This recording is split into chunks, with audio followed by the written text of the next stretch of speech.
கர்த்தருடைய பரிசுத்த நாமத்திற்கு ஸ்தோத்திரம். இன்னைக்கு நம்ம கொலோசியர் 3வது அதிகாரம் 11வது வசனத்தை தியானிக்க இருக்கிறோம். கொலோசியர் 3:11. ஜெபத்தோடு இந்த செய்திக்குள்ளே கடந்து செல்வோம்.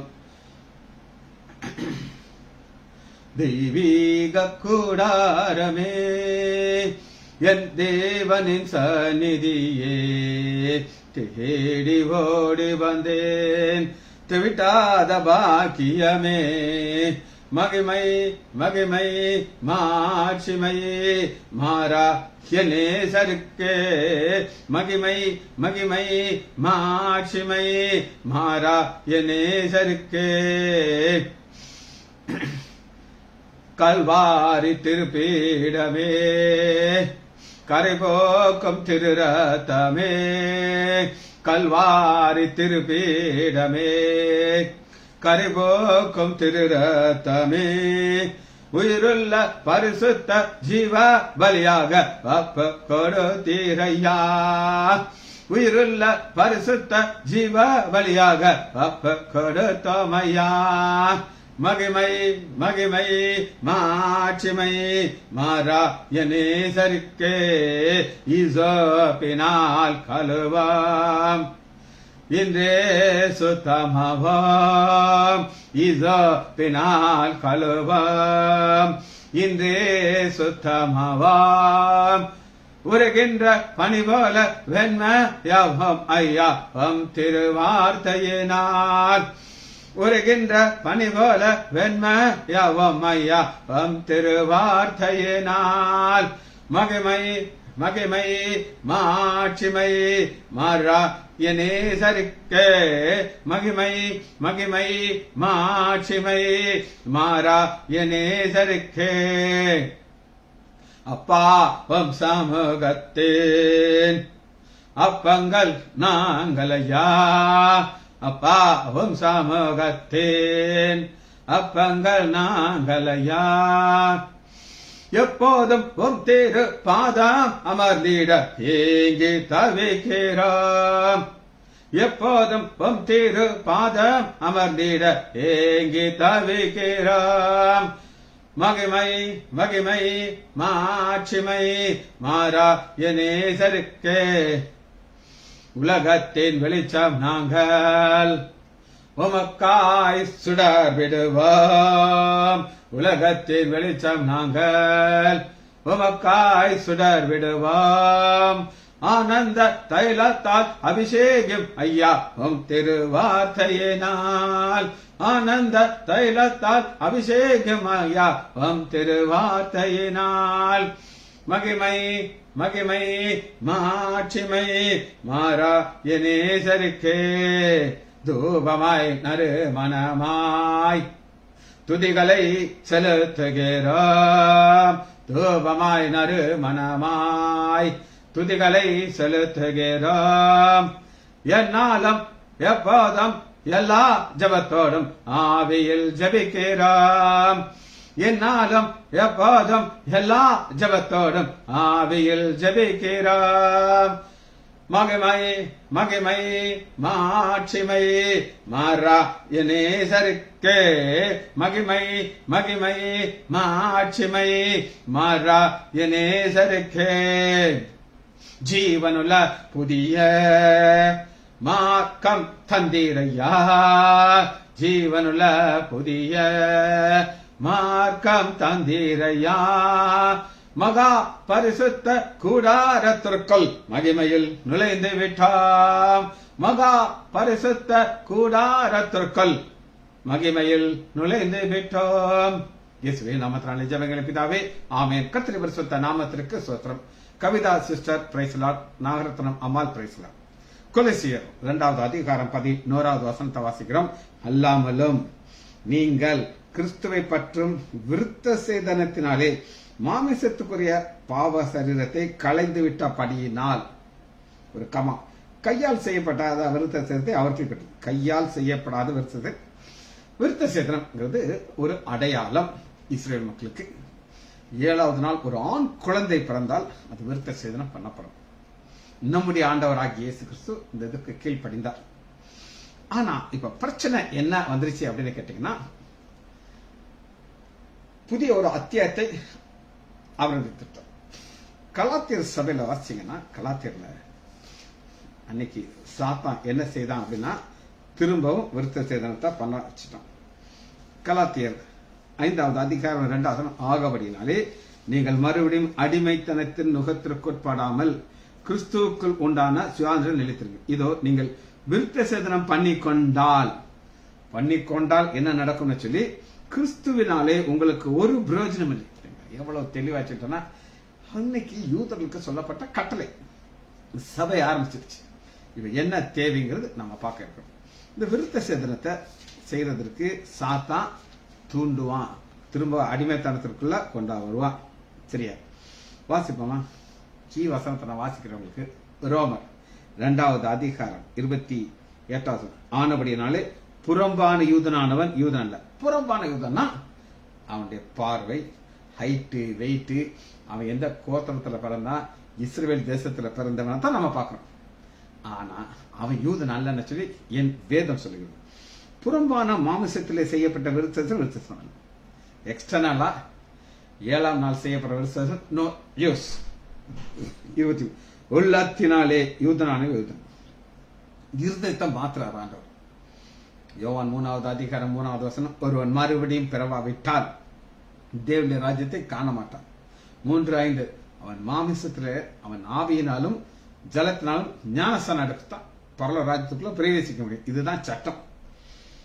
ஆவியினாலே ஆவியின் படி இருதயத்தில் உண்டாகிற விருத்த சேதனம், இருதயத்தில் உண்டாகும் விருத்த சேதனம். இத நம்ம எரேமியா இன்னும் அருமையாக சொல்லிக் கொடுக்கிறார் நமக்கு. வாசிப்போமா? எரேமியா 6வது அதிகாரம் 10வது வசனம். அவர்கள் இது பழைய ஏற்பாட்டுல தான் பிரச்சனை. கேட்கும்படி நான் யாரோடு பேசி எச்சரிப்பேன், அவருடைய செவி விருத்த சேதனம் இல்லாதது செவி. அப்ப ஆண்டவர் உங்கள்ட்ட ஒரு வார்த்தை சொன்னார்னா, அந்த செவி கேட்கணும், உங்களை கீழ்ப்படிய வைக்கணும். கர்த்தருடைய வாசனம் அவர்களுக்கு நிந்தையா இருக்குது, அது மாதிரி அவர்களுக்கு விருப்பம் இல்லை. இது முதல் பிரச்சனை, காதல பிரச்சனை. எரேமியா 4வது அதிகாரம் 4வது வசனத்துல பாத்தீங்கன்னா 4 யூதா மனுஷரே, எருசலேமின் குடியிலே உங்கள் கிரிகளை பொல்லாப்பின் உங்கள் என் உக்கிரமும் அக்னியை, நீங்கள் கர்த்தருக்கு என்று உங்கள் விருத்த சேதனம் பண்ணி உங்கள் இருதயத்தினுடைய காது ஹார்ட் என்னங்க கனெக்ஷன் நம்ம ஒண்ணு சொல்றோம். மனம் திரும்புங்கள் பரலோகராஜ்யம் நான் எதுக்கு மனம் திரும்பணும்?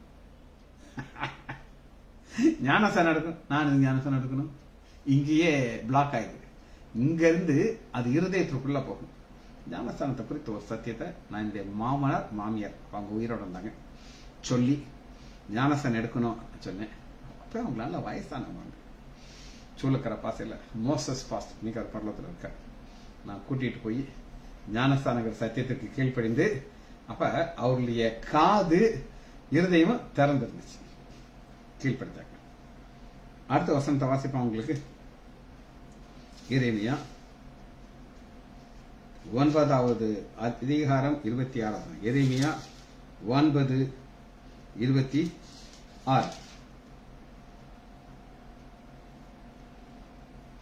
ஆனாலும் இஸ்ரேல் வம்சத்தார் அனைவரும் இருதயத்திலே விருத்த அனைவரும். சரி, இப்ப வசனத்தை திரும்ப வாசிச்சுட்டு ஒரு சத்தியத்துக்குள்ள நம்ம போக இருக்கோம். இன்னைக்கு நம்ம தியானிக்கிற வசனம் கொலேசியர் 2வது அதிகாரம். அல்லாமலும் நீங்கள், கொலேசு சபையை பார்த்து எழுதுற, நீங்கள் கிறிஸ்துவை பற்றும் விருத்த சேதனத்தினாலே பற்றும் விசுவாசத்தின். அப்ப இந்த இருதயமும் காதும் விருத்த சேதனம் நம்ம ஆண்டவரை பற்றிக் கொள்வோம். விருத்த சேதனத்தை மாமிசத்துக்குரிய பாவ சரீரத்தை கலந்து, மாமிசத்துக்குரிய பாவ சரீரம் சிலுவையில் அறையப்பட்டுச்சு. கையினாலே செய்யப்படாத விருத்த, கையினாலே செய்யப்படாத விருத்த. இப்ப நான் உங்களுக்கு சில வசனங்கள் மூலமாக கலாத்தில உங்களுக்கு சொன்னேன். சாத்தான் என்ன செய்வான்னா உங்களை தவறான பாதையில கொண்டு போவாங்க. இப்ப எரேமியா நமக்கு என்ன சொல்லுறார் அப்படின்னு கேட்டேன்னா, நீங்க தவறான பாதையில இந்த விருத்த சேதன சத்தியத்துல தேவையில்லாத ஒரு காரியத்துல சாத்தான் உங்களை இழுத்து வைக்க செய்வான்.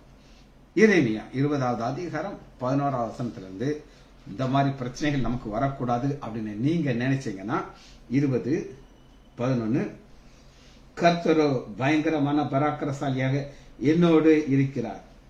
என்னோடு இருக்கிறார். கர்த்தரோ. உங்களுக்கு பிரச்சனை வரக்கூடாது. இந்த மாதிரி விருத்த சேதங்கிற பிரச்சனை உங்களை சாத்தான் எப்படியாவது தப்பான வழியை கொண்டு வரும். சில வருஷத்துக்கு நான் ரட்சிக்கப்பட்ட புதுசு இயேசு பண்டை அப்படின்னு ஒரு இடம் இருக்கு. அங்க ஊழியர் ட்ரைனிங் அப்படின்னு சொல்லி ஒரு வாரம் நான் போகணும்னு சொல்லி ஒரு சிலர் என் மேல ப்ரெஷர் கொடுத்தாங்க. ஆனா அது ஒரு தவறான ஒரு இடம். ஏன் அப்படின்னு நீங்க கேட்டீங்கன்னா, அந்த லீட் பண்றவர் என்ன செய்வார்னா ஒரு பக்கெட் கொண்டு வர சொல்லுவாங்க. என்னது பக்கெட்? அதுல நீங்க வாந்தி எடுக்கணும். வாந்தி எடுத்துட்டீங்கன்னா உங்களுடைய பாவம் எல்லாம் அதுலயே வந்துருச்சுன்னு சொல்லி அவர் சொல்லி கொடுக்குறாரு. ஆனா ஆண்டவரா பார்த்து நான் அங்க போகாதபடி தடுத்துறார். காரணம் என்ன? நாம் பிள்ளைலாம் கிடையாது, நமக்கு வசனம் எரேமியா 20வது அதிகாரம், கர்த்தரோ பயங்கரமான பராக்கிரசாலி என்னோடு இருக்கிறார், ஆகையால் என்னை துன்பப்படுத்துவர்கள் மேற்கொள்ளாமல் இடறுகிறார்கள். இன்னைக்கு இதுதான் நம்முடைய வாழ்க்கை. சபைக்குள்ள வந்தாச்சு. கொலைசு சபையில ஒரு தவறான போதனை உள்ள வருகிறது. இந்த தவறான போதனை உள்ள வரக்கூடாது அப்படின்னு கேட்டீங்கன்னா, இதற்கு விரோதமாக வருகிற சத்தியத்தை ஆண்டவர் எப்படி நமக்கு விளக்கிறார் அப்படின்னு கேட்டீங்க. ஏசாயா 54வது அதிகாரம்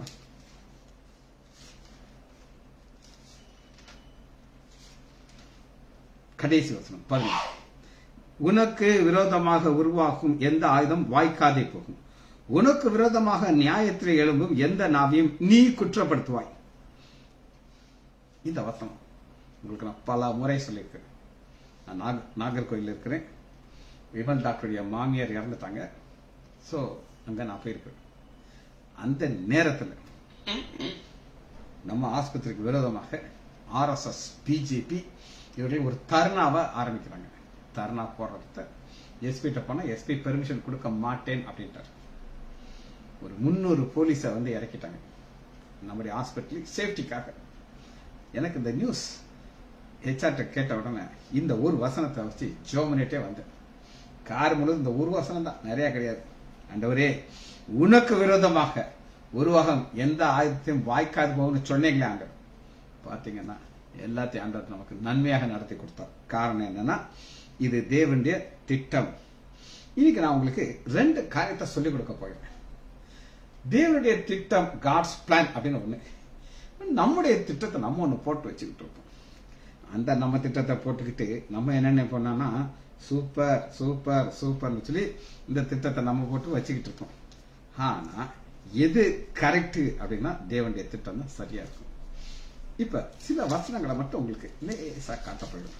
ரோமர் 6வது அதிகாரம் நீங்க ஃபுல்லா நீங்க பாத்தீங்கன்னா, ரோமர் 6வது அதிகாரம் 22. இப்பொழுது எங்கள் பாவத்திலிருந்து விடுதலையாக்கப்பட்டு, ஆண்டவர் ஒரு ஸ்டேஜுக்கு கொண்டு வந்துட்டார், விடுதலை கொடுத்துட்டார். ஆனா சாத்தான் திரும்ப நம்மளை கட்ட வைப்பான். விருத்த சேதங்கிற ஒரு ஆக்ட்ல கட்ட வைக்கிறாங்க. நீங்கள் பாவத்திலிருந்து விடுதலையாக்கப்பட்டு தேவனுக்கு அடிமையானதுனாலே பரிசுத்தமாக்குதல் உங்களுக்கு கிடைக்கும் பலன் முடிவோ நித்திய ஜீவன். இந்த நித்திய ஜீவனை ஆண்டவர் வாக்குத்தத்தமாக கொடுத்துட்டார். நித்திய ஜீவனை உங்களுக்கு கொடுத்துட்டார். ஆனா சாத்தான் என்ன செய்வான் அப்படின்னு கேட்டீங்கன்னா, உங்களுக்கு விரோதமாக ஆயத்தத்தை உருவாக்கும், உங்களை தப்பான பாதையை கொண்டு போவான். எப்படியாவது நீ பரவத்து போயிடக்கூடாது அப்படின்னு சொல்லி ரொம்ப பர்டிகுலரா இருக்கும். இன்னொரு நபரை குறித்து நான் உங்களுக்கு பல முறை சொல்லியிருக்கிறேன். கோயிலாங்குளம் ராஜசேகர். அவர்கிட்ட ஒரு குரூப் வந்துட்டாங்க. அவங்க யார்? யெகோவா சாட்சி வந்து அவரை கிறுக்காக்கிட்டாங்க. அவர் எனக்கு போன் அடிச்சு கேட்கிறார், சார் யெகோவா சாட்சி அவங்களை ஆலயத்துக்கு கூப்பிடுறாங்க, நான் போகலாமான்னு கேட்டார். நான் சொன்னேன், உங்களுக்கு நரகத்துக்கு போகிற ஆசையா இருக்கா அப்படின்னு கேட்டேன். என்ன டாக்டர் சொல்றீங்க அப்படின்னு சொல்லி, போகாதீங்கன்னு சொல்லி அவருக்கு எங்க ஆஸ்பத்திரிக்கு கூப்பிட்டு வந்து பல சத்தியத்தை சொல்லி கொடுத்தேன். அவர் இன்னைக்கு பரலோகத்தில் நான் விசுவாசிக்கிறேன், 100% விசுவாசிக்கிறேன். காரணம் என்ன அப்படின்னு நீங்க கேட்டீங்கன்னா, ஒரு வசனத்தை நான் உங்களுக்கு வாசிக்கிறேன். ஆச்சரியமான வசனம். உங்களையும் என்னையும் குறித்த ஒரு பெரிய திட்டத்தை ஒரு வசனத்துக்குள்ள ஆவியான வெளியே வச்சிருக்காரு. வாசிப்போம். ஏசாயா 46வது அதிகாரம் 10வது வசனம். ஆந்தத்தில் உள்ளவைகளில் ஆதி முதற்கொண்டு இன்னும் செய்யப்படாதவர்களையும் பூர்வ காலத்து முதல் அறிவிக்கிறேன். ஆண்டவர் ஆதி உலகம் உண்டாருக்கு முன்னாடி எப்படி உண்டாச்சுன்னு சொல்லிட்டார். முடிவு எப்படின்னு அவர் சொல்லிட்டார். அல்ல உங்களையும் குறித்து என்னையும் குறித்து ஒரு திட்டம் இருக்குது. இங்க மரியாள்னு ஒரு சகோதரி இருக்கா. மரியாள் ஒரு கத்தோலிக்க சகோதரி, லீலா ஒரு கத்தோலிக்க சகோதரி. ஆனா இன்னைக்கு அவங்க ஊழியம் செய்யறாங்க. காரணம், உலக தோற்றத்துக்கு முன்னாடியே ஆண்டவர் அவங்களை தெரிந்து கொண்டார். பூர்வ காலம் முதற்கொண்டு அறிவிக்கிறேன், என் ஆலோசனை நிலை நிற்கும், எனக்கு சித்தானவனைகளை எல்லாம் செய்வேன். செய்தாரா? செய்வேன். 100% அவரால் முடியும். என்னை விட மோசமானவன்னு உலகத்திலே பார்க்க முடியாது. ஆனா என்னை எங்க உட்கார வச்சுட்டார். அடுத்து பாருங்க 11 ஏசாயா 46:11. திரும்ப சொல்றேன், தேவன் உங்களை குறித்து ஒரு திட்டம் வச்சிருக்கிறாரு. சாத்தான் அந்த திட்டத்தை முடிக்க ட்ரை பண்ணுவான். ஆனா வாக்குத்தத்தம் என்னன்னா, உனக்கு விரோதமாக உருவாகும் எந்த ஆயுதம் வாய்க்காது. காரணம் என்னன்னு கேட்டீங்கன்னா, என் ஆலோசனை நிறைவேறும். 46 ஏசாயா 11. என் ஆலோசனை நிறைவேறும். மனுஷனை தூர தேசத்திலிருந்து வரவழைக்கிற இருக்கிறேன். அதை சொன்னேன், அதை நிறைவேற்றுவேன், அதை திட்டம் பண்ணுவேன், செய்து முடிப்பேன். சொன்னேன், நிறைவேற்றுவேன், திட்டம் பண்ணினேன், செய்து முடிப்பேன். இது ஆண்டவருடைய வல்லமை, பவர். இந்த பவர் அப்படி இருக்குது, அது மாறவே மாறாது. நம்மள சபைக்குள்ள வச்சிருக்கிறாரு. சபையிலிருந்து ஒவ்வொரு நாளும், திரும்ப சொல்றேன், ஒவ்வொரு நாளும் நமக்கு விரோதமாக ஒரு ஆயுதம் உருவாக்கப்பட்டு இருக்கும். ஆனா அது என்ன செய்யும்? ஓடிய போயிடும். இன்னைக்கு ஆண்டவர் இந்த திட்டத்தை நிறைவேற்றுவதற்கு என்ன செய்தார் அப்படின்னு கேட்டீங்கன்னா, இஸ்ரேல் மக்களை பார்க்கிறாரு, அவங்க வேஸ்ட். அதனால அவர் என்ன செய்தார் அப்படின்னு நீங்க கேட்டீங்கன்னா, 45 கோரிஸ் புறஜாதியான், அவனை பேரை பிக்ஸ் பண்ணிட்டாரு. பிறக்கிறதுக்கு முன்னாடி அவனை வைத்து பாபிலோனில இருந்து தன்னுடைய பிள்ளைகளை வெளியே கொண்டு வந்தார். இது அவரால் மாற்ற முடியும். இதை திட்டம் பண்ணிட்டாரு. இதை மாற்றவே முடியாது. இது தேவனுடைய ஒரு அனாதி தீர்மானம். சரி, எப்பவுமே ஆண்டவர் ஒரு திட்டத்தை பிக்ஸ் பண்ணிடுறாரு. ஆனா நம்முடைய மாமிசம் இன்னொரு திட்டத்தை நைஸா காட்டும். ஆண்டவரே இது நல்லா இருக்கா அப்படின்னு சொல்லி. இது யாருக்கு இந்த பிரச்சனை வந்துருச்சு அப்படின்னு நீங்க கேட்டீங்கன்னா, ஆபிரகாம் யாருங்க? விசுவாசத்தின் தகப்பன். தகப்பனுக்கு என்ன ஆசீர்வாதம் கொடுத்துட்டார் அப்படின்னு கேட்டீங்கன்னா, ஆதியாகமம் 15வது அதிகாரம் 15வது வசனம், அவர் வெளியே நிறுத்தி, நீ வானத்தை அண்ணாந்து பார், நட்சத்திரம் என்ன என்ன, உன் சந்ததி இவனமாக இருக்கும். இவர் நைசா என்ன கொண்டாடுறார் அப்படின்னா, எலியேசர்ங்கிறார். ஆண்டவரே, தமஸ்கு ஊரான எலியேசர் என் வீட்டுக்கு, அவன் மூலமாகவா எனக்கு சுதந்திரம். இது மாமிசம். திரும்ப சொல்றாங்க, ஆண்டவர் நம்மளை பத்தி ஒரு திட்டம் வச்சிட்டார். அதை நிறைவேற்றுவார். அவருக்கு லேசான காரியம். கோரேஸ் உங்களுக்கு காமிச்சேன். கோரேஸ் புறஜாதியான், அவனை வச்சு செஞ்சு முடிச்சிட்டார். அப்ப நம்ம வயசா ஒரு பிளானை உள்ள கொண்டாடும். அது என்ன அப்படின்னு கேட்டீங்கன்னா, அடுத்து பாருங்க, இப்படி ஆண்டவர் நம்மளை ஆசீர்வதிச்சிட்டு இருக்கிறாரு. பாருங்க 17வது அதிகாரம் 16 17 16. இது காட்ஸ் பிளான், சந்தேகம் இல்லை. நான் அவளை ஆசீர்வதித்து அவளாலே உனக்கு நல்லா இருக்கிறீங்க, அவளாலே உனக்கு ஒரு குமாரனை தருவேன், அவள் ஜாதிகளுக்கு தாயாரகும். நான் அவளை, இது ஈசாக்கை குறித்து சொல்லுகிறார். இந்த நேரத்தில் அவர் ஒரு சொந்தமா ஒரு பிளான உள்ள சொல்றாரு பாருங்க. இஸ்மவேல் உமக்கு முன்பாக பிள்ளை. இது மாமிசத்தை திட்டம். ஆண்டவர் ஒரு திட்டத்தை போட்டாரு. நம்ம மாமிசத்துல ஒரு திட்டம் போடுவோம். ஆனா அவர் எந்த திட்டத்தை நிறைவேற்றுவார் அப்படின்னு கேட்டீங்கன்னா, அவருடைய திட்டத்தை தான் நிறைவேற்றுவார். ஈசாக்கு பிறந்தானா பிறந்தார். ஈசாக்கு பிறந்தானா அது மட்டும் கிடையாது, யாக்கோபு பிறந்தார். யாக்கோபு வந்து 12 கோத்திரத்தை கொண்டது. 12 கோத்திரத்தை இஸ்ரவேல் ஃபுல்லா நறுக்கிட்டார். இது காட்ஸ் பிளான். இதை மாற்றவே முடியாது. சரி, ஏசாயா எடுத்துக்கொள்வோம். 7வது அதிகாரம் 43வது வசனம். 7 4 3 4வது வசனம்.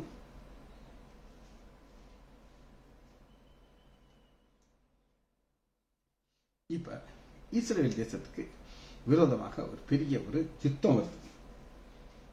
உசியாவின் குமாரன் சீரியர்கள் வந்து இருக்கிறாங்க, யுத்தத்துக்கு வர்றாங்க. அப்ப ஆண்டவர் எப்படி அதை பார்க்கிறாரு அப்படின்னு கேட்டீங்கன்னா 6வது வசனம் 7, 6 ஏசாயா எப்படி பார்க்கிறாரு? நீ பயப்படாமலும் அமர்ந்துரு. இந்த 2 புகைகிற கொல்லிக்கட்டையாக சீரியலோடு வந்த 2 புகைகிற கொல்லிக்கட்டை.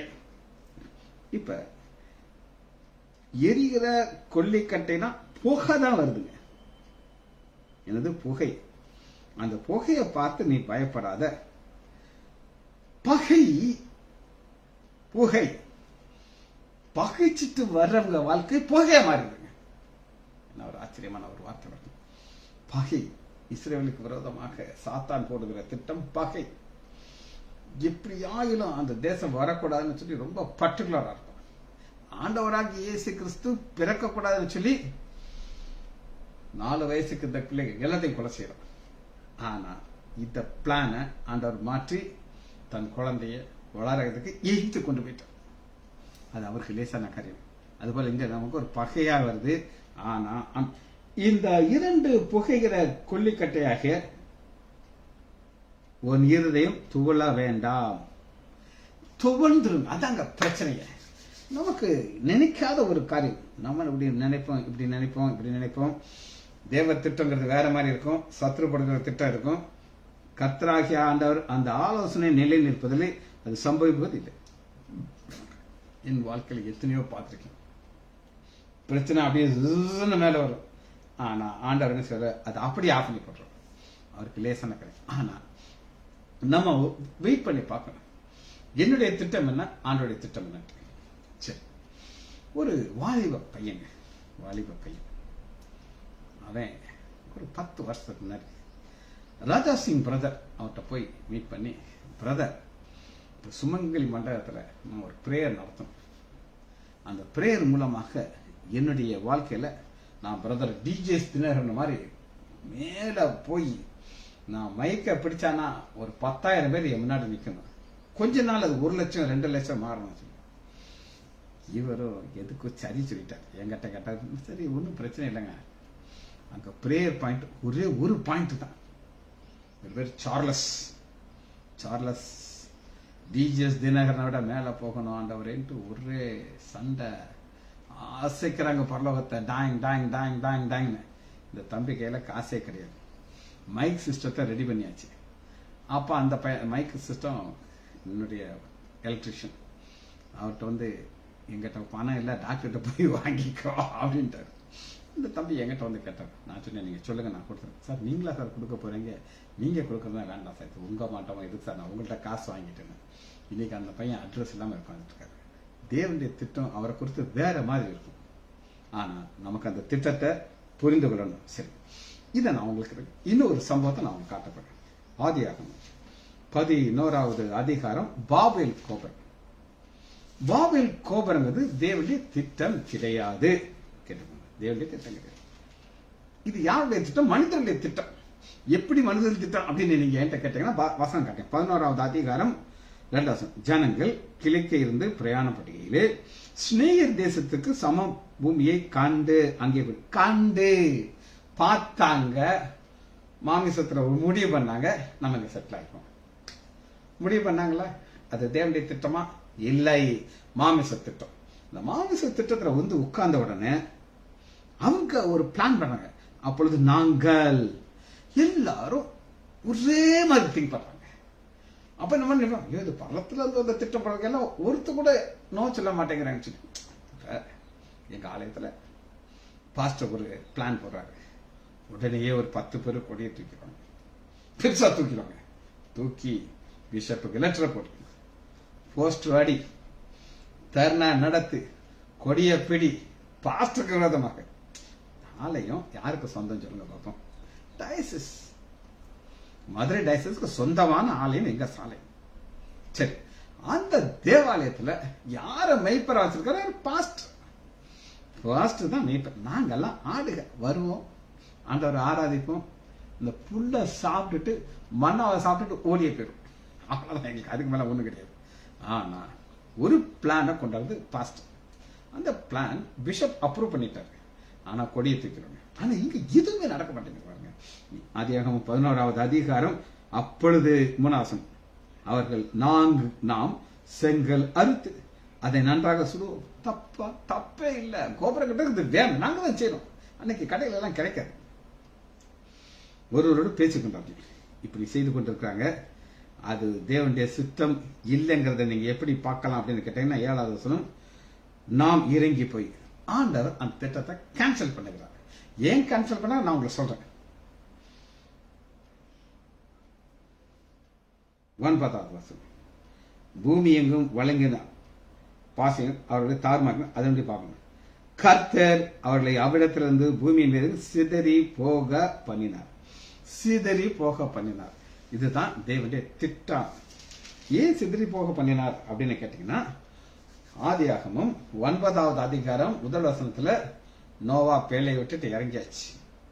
இறங்கின உடனே ஆண்டவர் உங்களுக்கு என்ன தேவ திட்டத்தை கொடுக்கிறார் அப்படின்னு கேட்டீங்கன்னா 9:1, பின்பு தேவன் நோவாவையும் அவன் குமாரரையும் ஆசீர்வதித்து, நீங்கள் பலுகி பெருகி பூமியை நிரப்புங்கள். திட்டம், காட்ஸ் பிளான். இந்த காட்ஸ் பிளான கொடுத்துட்டார். மாமிசம் என்ன சொல்லும், சாத்தா என்ன சொல்லுவான், நோ நோ நோ நோ, நீ அங்க போக கூடாது, நீ இங்கதான் இருக்கணும், இங்க இருந்து என்ன செய்யணும், ஒரு காரியத்தை செய்யணும். ஆனா அது ஆண்டோடைய திட்டம் கிடையாது. அதனால ஆண்டவர் இறங்கி வருகிறாரு, எல்லாத்தையும் சிதறடிச்சுட்டு அவர் நினைத்துதான் நடக்கும். எதுவுமே வேற எதுவுமே நடக்காது. சரி, பூமியை பலுகி பிறக்கும். ஆதியாகமம் 10வது அதிகாரம் 1 வசனம், நோவா குமாரனாகிய சேம் பிறந்து வராங்க. இந்த லிஸ்ட ஃபுல்லா பார்க்கிறோம். இப்படி இருக்கிறாங்க. இவர்கள் ஒரு வாழ்க்கையை வாழ்றாங்க. அந்த வாழ்க்கையுடைய என் ரிசல்ட் தான் பாபைக்கும். இவர்கள் ஆண்டோடைய வார்த்தையை கை கொள்ளவே இல்லை. சரி, ஆண்டவர் நமக்கு என்ன கட்டளை கொடுத்திருக்கிறார் அப்படின்னு நீங்க கேட்டீங்கன்னா, மத்தேயு 28வது அதிகாரம் 19, ஆகையால் நீங்கள் புறப்பட்டு போய் சகல ஜாதிகளும் சீஷர் ஆக்கி. இது பெந்தெகோஸ்து சபை மக்களுக்கெல்லாம் பயங்கரமா இடிக்கும். ஏன் இடிக்கும் அப்படின்னு நீங்க கேட்டீங்கன்னா, பாஸ்டர் மட்டும்தான் இங்க மேல புல்பீட்ல இருப்பார். அவர் மட்டும்தான் செய்தி கொடுப்பார். யாருமே செய்தி கொடுக்கூடாது. ரொம்ப நல்லா போனா பாட்டு பாடுறதுக்கு நீங்க எல்லாம் வசனம் கூட வாசிக்க விட மாட்டாங்க. எல்லாம் பாஸ்டர் தான் செய்வார். ஆனா வசனம் என்ன சொல்லுது அப்படின்னு கேட்டீங்கன்னா, மத்தேயு 28வது அதிகாரம் 19, நீங்கள் புறப்பட்டு போய் சகல ஜாதியும் சீஷராக்கி. இப்ப நான் என்னுடைய ஆலய ஹாஸ்பிட்டல்ல இங்க ஜானகி அம்மா இருக்காங்க. ஜானகி அம்மா, நீ என்னமா படிச்சிருக்க, நீ என்ன பைபிள் காலேஜில் படிச்ச? இல்ல சார், நான் 8 தான் படிச்சிருக்கேன் சார், 8ஓ 6ஓ தான் படிச்சிருக்கேன். காலையில் 7 to 7 ஃபுல்லா அம்மாவுடைய கண்ட்ரோலா நான் கொடுத்துட்டேன். அருமையா நடத்திட்டு இருக்கு.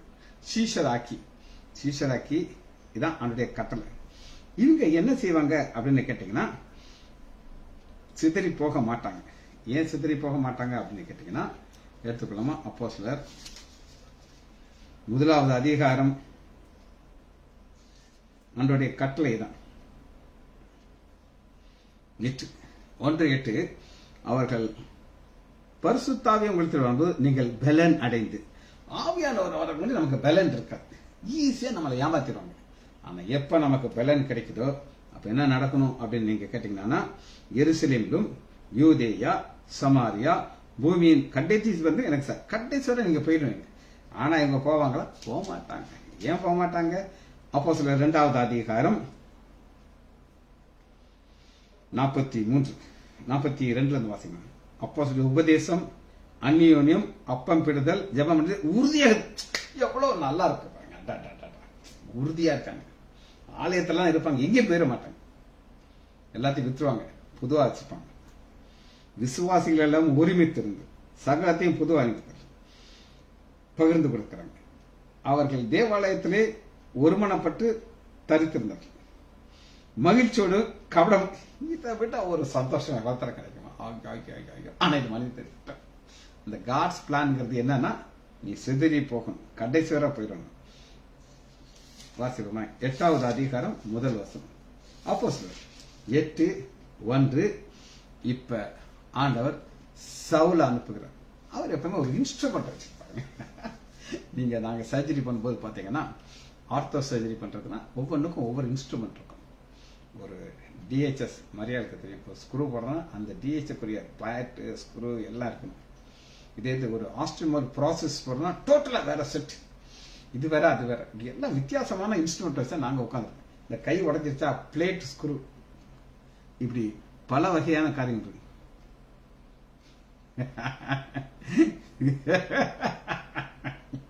சரி, அது இருக்கட்டும் ஒரு பக்கம். அப்ப இந்த மாதிரி வித்தியாசமான இன்ஸ்ட்ருமெண்ட் யூஸ் பண்ற மாதிரி இங்க நம்ம பார்க்கிறது, ஆண்டவர் தன்னுடைய நோக்கம் சபை ஒரு இடத்துல இருக்கக்கூடாது, சிதறி போகணும். அதற்கு சவுலை கொண்டாடுறார். அவனை சவுல் கொலை செய்தது சம்மதித்தினாலே அக்காலத்திலே எருசலேமில் துன்பம் உண்டாச்சு. இதனால என்ன நடந்துச்சு அப்படின்னு கேட்டீங்கன்னா, எல்லாரும் சிதறடிச்சு போறாங்க பாருங்க. சிதறி போனவர்கள் எங்கும் திரிந்து சுவிசேஷ வசனத்தை சிதறி போனவர். சிதறி போனதுனால என்ன நடந்துச்சு அப்படின்னு கேட்டீங்கன்னா, 8 அந்த பட்டணத்திலே மிகுந்த சந்தோஷம் உண்டாயிற்று. இது தேவனுடைய திட்டம். மனிதனுடைய திட்டம் நாங்க தேவாலயத்தெல்லாம் இருப்போம், ஒருத்தர் உட்கார்ந்து இருப்போம், சந்தோஷமா இருப்போம். ஆண்டுடைய வார்த்தை சொன்னார் இல்லையா, ஐயா நீ உலகம் எங்க போய் சுவிசேஷ, அதெல்லாம் நாங்க என்ன செய்ய மாட்டோம், நாங்க இப்படிதான் உட்கார்ந்துட்டு இருக்கோம். சரி,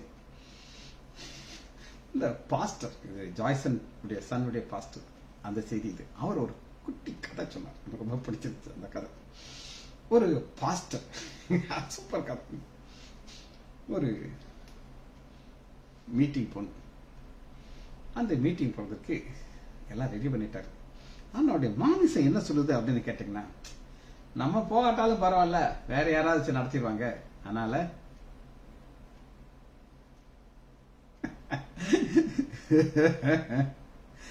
ரைட், அதெல்லாம் மறந்துருக்க ராஜேஷ், செய்திக்குள்ள வரும். சாத்தா அப்படித்தான் செய்வான், நீங்க அதே கண்டுக்கிடாதீங்க. நான் சொல்ற கதையை கேளுங்க, சூப்பர் கதை. இந்த பாஸ்டர் இவர் தான் செய்தி கொடுக்கிற பிரசங்கியார். கன்வென்ஷன் மீட்டிங்காக எல்லாம் ரெடியா இருக்காரு, மெசேஜ் எல்லாம் ரெடி ஆயிடுச்சு. ஆனா அவருடைய மாமிசம் சொல்லுது, இல்லப்பா நம்ம வீட்டுக்கு போவோம், பஸ் வந்துருச்சு, இவர் ஏற வேண்டிய பஸ் வந்துருச்சு, அந்த ஊருக்கு போற பஸ். ஆனா அது கொஞ்சம் தூரமா போய் நிக்குதான், அங்க கிட்ட நிக்காம தூரத்தை நிக்குது. இப்ப இவர் என்ன நிக்கிறாரா, அது இருக்கட்டும், கொஞ்ச நேரத்தில் அந்த பஸ் போயிடும், நம்ம இப்படி கூடி நம்ம ஊருக்கு போயிடும் நினைச்சாங்க. திடீர்னு கர்ன்னு ஒரு சவுண்டு கேட்கதான். என்னையா கர்ன்னு சவுண்டு பார்த்தோன்னா திரும்பி பார்க்கறா, ஒரு நாயா, கருப்பு கலர் நாய் இவரை பார்த்துக்கிட்டு இருக்கா. இவர் ஓட ஆரம்பிக்கிறாரு, ஓடுறாரு. கரெக்டா அந்த பஸ்ல ஏறின உடனே அந்த நாயை எனக்கு இந்த பாஸ்டர் கதை சொல்ல ஆச்சரியமா இருந்துச்சு. நம்முடைய மாமிசம் தேவ திட்டத்துக்கு அகேன்ஸ்டா போகும்போது ஆண்ட ஒரு கருப்பு நாயை அனுப்பி இவரை பஸ்ல ஏற்றி விட்டார். இது தேவனுடைய திட்டத்தை ஆண்டவர் நிறுத்துவார். சரி, அப்போஸ்தலர் 4வது அதிகாரம் 27வது வசனத்துல எல்லாத்துக்கும் ஆண்டே கரை இருக்கணும். அது நாய் வரனாலும் சரி, வசனத்தை வாசினாலும் சரி, வாசிப்போமா. 4வது அதிகாரம் 27வது வசனம். அந்தபடி இங்க சபைக்கு துன்பம் வருது. அந்த துன்பம் வரும் பொழுது, அந்தபடியே உமது கரமும் உம்முடைய ஆலோசனையும் முன்குறித்த யாவையும் செய்யும்படி. உம்முடைய கரம், நல்லா கேட்டுக்கோங்க ராஜேஷ், நீங்க ஆண்டவருக்குள்ள வந்திருக்கீங்க, ஆண்டவங்களை ஆசீர்வதிச்சிருக்கிறார், உயர்த்தி இருக்கிறார். இந்த சின்ன விஷயத்துல நம்ம விட்டுறணும். அவர் கரம் உங்களோட கூட இருக்காரா? எஸ், இல்லன்னு சொல்லுங்க பார்ப்போம். அதைத்தான் நம்ம பார்க்கணும். சின்ன சில்லற விஷயங்கள்லாம் போட்டு மண்டையில உடைச்சிட்டு இருக்கிறது. அதனால இதுதான் தேவனுடைய திட்டம். இந்த தேவனுடைய திட்டத்தை நிறைவேற்றுறதுக்கு ஆண்டவர் ஒரு பாதையில கொண்டு போகிறார். அந்த பாதையில கொண்டு போகும்போது இதுதான் அவருடைய நோக்கம். சரி, தேவனுடைய திட்டத்துக்கு விரோதமாக சாத்தான் எப்படி வருவான் அப்படின்னு நான் உங்களுக்கு காட்டுறேன். வாசிப்போமா. 1 சாமுவேல் நம்ம எடுத்துக்கிட்டோம். இங்க நமக்கு எல்லாருக்கும் தெரிஞ்ச வசனம் தான், இருந்தாலும் தேவனுடைய சித்தம் என்ன அப்படின்னு கேட்டீங்கன்னா, வாசிப்போமா. 1 சாமுவேல் 16வது அதிகாரம் 12வது வசனம். தேவனுடைய திட்டம் தாவீதை ராஜாவாக்கும் அபிஷேகம். ஈசா தாவீதுடைய அப்பா ஒவ்வொரு பையனா அனுப்புறாரு. நோ நோ நோ சொல்லிட்டாரு. 16வது வசனம். உன் பிள்ளைகள் இவ்வளவுதானா என்று ஈசாயை கேட்டான். அதற்கு அவன், இன்னும் எல்லோருக்கும் இளையவன் ஒருவன் இருக்கிறான், அவன் ஆடு வைத்துக் கொண்டிருக்கிறான். இன்னும் ஒருவன் இருக்கிறான்னு சொல்லணுமா, தாவீதுன்னு சொல்லணுமா? நீங்க சொல்லுங்க பாப்போம். தாவீதுன்னு சொல்லணும். ஆனா இந்த தாவீதை கன்சிடர் பண்ணவே இல்லைங்க பிள்ளையாக.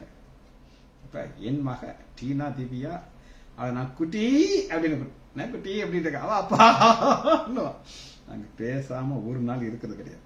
இன்னைக்கு என்னமோ ஆளை காணும், இல்லைன்னா வசனத்துக்குள்ள வந்துருவான், என்னுடைய மெசேஜ் ஆரம்பிச்சோடனே வந்துருவான். ஆனா என்னைக்காவது நான் என் மக பேரு நான் மறந்துருப்பேன்னா, குட்டின்னு கூப்பிடுவேன், பேரை சொல்ல மாட்டேன். ஆனா அவ பேரு என் இதயத்துக்குள்ள இருக்குது. இங்க தாவீதுடைய அப்பா தாவீது பேரே மறந்துட்டார். நான் என்ன நினைக்கிறேன் அப்படின்னு நீங்க கேட்டீங்கன்னா, தாவீது வீட்டுக்கே வரமாட்டார். பக்கத்துல ஒரு குடிசை இருக்கும், ஒரு தொழு இருக்கும், ஆட்டு தொழுவதை கொண்டு போய் ஆடை அடைச்சிடுவாரு. அங்க யாரோ ஒரு ஆளு சாப்பாடை வச்சிருவாரு.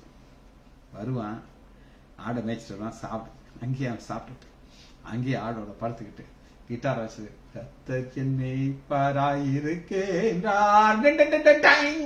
பாடிக்கிட்டு ஜாலியா இருந்தாரு. ஆனா ஆண்டவர் விடுவாரா? நோ நோ நோ, நீ சாப்பிடக்கூடாதப்பா. யார் சாப்பிடக்கூடாது? சாமுவேல். நீ சாப்பிடுவாங்க. சாமுவேல் சாப்பிடலைன்னா யாராவது சாப்பிட முடியுமா? எல்லாரும் சாப்பாடு இருக்கு, ஆனா சாப்பிட முடியாது, நல்லா எச்சு ஒளிட்டு இருக்கும். ஆனா ஆண்டவர் ரொம்ப பர்டிகுலர் இருப்பாரு. என்னுடைய திட்டம் தாவீது வரணும், தாவீதின் குமாரனாகி இயேசு கிறிஸ்து வரணும். ஒரு கண்ணு தெரியாதவன கூட சொல்லணும், தாவீதின் குமாரனே இறங்கும், காட்சி பிளான். ஆனா அந்த திட்டத்தை கட் பண்றதுக்கு சாத்தான் முயற்சி செய்வான். ஆனா ஆண்டவர் விட மாட்டார். அதான் வசனத்தை வாசி முடிக்க இருக்கிறோம். கொலோசியர் 2வது அதிகாரம் 11. அல்லாமல் நீங்கள் கிறிஸ்துவை பற்றும் விருத்த சேதனத்தைக்குரிய இந்த விருத்த சேதனங்கிறது ஆண்டுடைய திட்டம் பழைய ஏற்பாட்டில். புதிய ஏற்பாட்டில் கிறிஸ்துவுக்குள் வந்த உடனே மாமிசத்துக்குரிய பாவ சரீரத்தை கலண்டாச்சு. இது தேவனுடைய திட்டம், கலைஞ்சு போச்சாச்சு. ஆனா சாதா அதை திரும்பி தூக்கிட்டு வரணும், தேவ திட்டத்துக்கு அகைன்ஸ்ட் வரணும். கையால் செய்யப்படாத வருஷத்தை அவருக்குள் பெற்றிருக்கிறது. சந்தோஷத்தோடு விசுவாசிச்சு எடுத்துக்கலாம். ஜெபிச்சு முடிப்போமா? மகா இரக்கமும் கருவேமுள்ள பிதாவே, துதிக்கிறோம் ஐயா. தேவ திட்டம், மாம்ச திட்டம் என்ற 2 காரியத்தை தியானிக்க தூய ஆவியானவர் எங்களுக்கு நன்மை பாராட்டினதுக்காக நன்றி. பிள்ளைகள் ஒவ்வொருவரையும் என் ஆண்டவராகிய இயேசு கிறிஸ்துவின் நாமத்தினாலே ஆசீர்வதிக்கிறேன். இயேசுவின் நாமத்தினாலே ஜெபங்களை பிதாவே, ஆமேன், ஆமேன்.